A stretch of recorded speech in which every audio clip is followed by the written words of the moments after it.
На повестку ежегодной региональной конференции «Единой России» вынесли 7 вопросов. Один из главных – обновление и доизбрание президиума и членов регионального политического совета партии путем тайного голосования. Не менее важный пункт в повестке – подведение итогов деятельности партии в 2020 году. Открывает конференцию Махмуд Али Калиматов. Глава региона отметил, что весь прошедший год партия плодотворно решала поставленные задачи, в том числе и по стабилизации эпидемиологической ситуации, связанной с распространением коронавирусной инфекции. Прошедший 2020 год, он был действительно сложный. Сложный не только экономические, социальные вопросы, но нам еще добавилась такая зараза, как ковид. И очень много сил было уделено для предотвращения его распространения, лечения. На базе «Единой России» с первого дня я взаимодействовал с руководством «Единой России» Михаилом Бангировичем, и был создан волонтерский центр, который поддержал жителей республики. Все принятые меры, они оказались эффективными. И, естественно, очень большое внимание было уделено президентом Российской Федерации. Вы помните, что 3 бригады к нам приезжало, а по поручению президента еще Ил-76 прилетал. Нам привезли все оборудование, лекарства, и с этой ситуацией мы справились.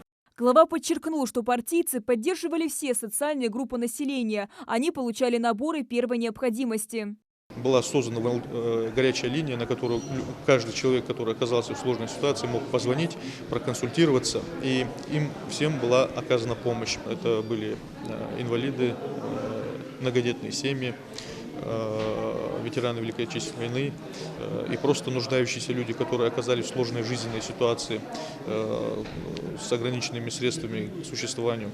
Обращаясь к партийцам, Махмуд Али Калиматов более подробно остановился на достигнутых положительных результатах по реализации национальных проектов в Ингушетии. Республика вошла в число регионов-лидеров, досрочно и 100% выполнив объемы работ в рамках нацпроекта «Безопасные и качественные дороги». В прошлом году было проложено 18,3 километра дороги. Далее Махмуд Али Калиматов обозначил приоритетные направления, на которые должны сделать упор единороссы в своей дальнейшей работе, в их числе борьба с коррупцией. У нас каждый рубль на счету. Ведь нельзя женщине не платить детские 100 рублей по 2-3 года. Нельзя учителям не платить зарплату. Сегодня мы расплатились за все эти года. И я вам скажу, на сегодняшний день, вот за эти 1,5 год, 2 месяца, год и 8 месяцев, за 2020 год, вот сейчас по итогам 1 января, я просто подсчитал. На момент было 11 миллиардов долгов. Это у нас госдолг 3,5 миллиардов, кредиторка 4,5 миллиардов и меры бюджетного принуждения. Это нецелевка 3,5 миллиардов, 11 миллиардов. Я хочу довести до вас. Сегодня из 11 миллиардов у нас остался долг 5 миллиардов и 400. Из 11. Понимаете? Мы это сделали экономией. В основном экономией. Наведя порядок, переведя на карточки определенную часть социальных нуждающихся, которые были увеличены в количестве. Мы смогли на торгах, которые в жизни, как мне, когда сказали, что на торгах мы можем сэкономить деньги, и представитель правительства Владимир Властейн говорит, да не было такого, ни рубля никогда не экономили.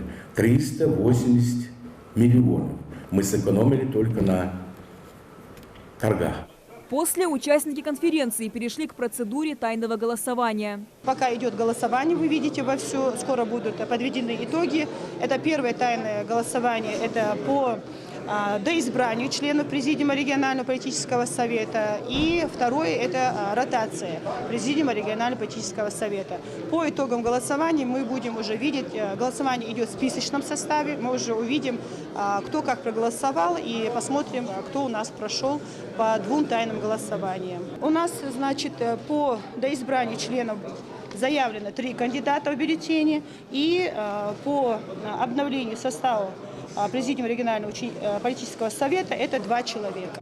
По итогам голосования были утверждены все представленные кандидатуры. Завершая конференцию, секретарь регионального отделения партии Михаил Илезов обозначил задачи на 2021 год. Это развитие институтов поддержки промышленности, реанимация простаивающих объектов, создание новых рабочих мест. Наша задача в 2021 году продолжить работу в рамках 15 партийных проектов, участие в реализации национальных проектов, где вот около 9 миллиардов рублей финансирования на республику определено.